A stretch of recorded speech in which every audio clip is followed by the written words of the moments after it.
Вся Тамбовская область скорбит вместе с жителями Котовска. 11 марта произошел очередной взрыв на пороховом заводе, который унес 4 жизни. Сегодня стало известно, что умерла женщина, которая находилась в критическом состоянии в ожоговом центре города Тамбова. Рабочие и родственники погибших возмущены, требуют выяснить причины трагедии и наказать виновных.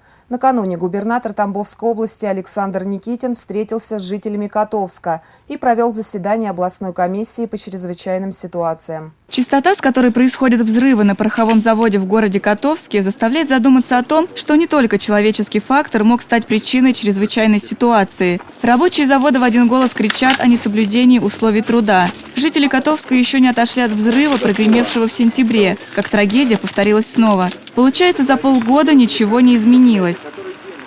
Да, человеческий фактор, наверное, всегда будет присутствовать на таких производствах. Всегда. И никто его исключить не сможет. Все мы люди, в конце концов. Но свалить на людей, что это виноваты люди, безопасность процессов нарушается и так далее. Где зам по технике безопасности? Где охрана труда? Какие мероприятия с сентября месяца прошли до сегодняшнего дня? Что было сделано в конце концов? Что было сделано с момента последнего взрыва?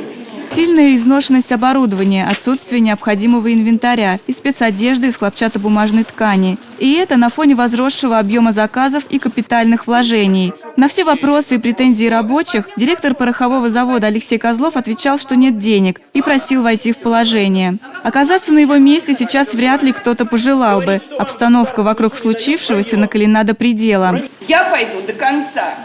За мной стоит Котовск. Вы делаете свое дело. А я делаю свое. Я соберу 1 миллион подписей, если надо будет. Я буду жить в приемной президента. Но я добьюсь, господин Козлов, чтобы вы сели.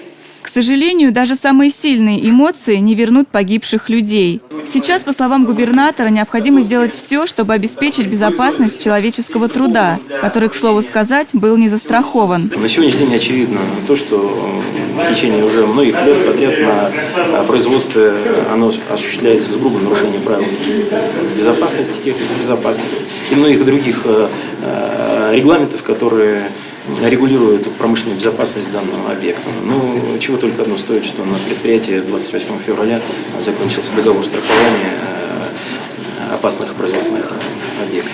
По факту взрыва заведено уголовное дело. В течение 15 дней уже будут известны первые результаты расследования. Семьям погибших будет выплачено по 1 250 000 рублей. Директор порохового завода Алексей Козлов написал заявление на увольнение. Дарья Белозерова, Роман Большаков, Ольга Кириллова, Владимир Моисеев. Новости ТВ Рассказово.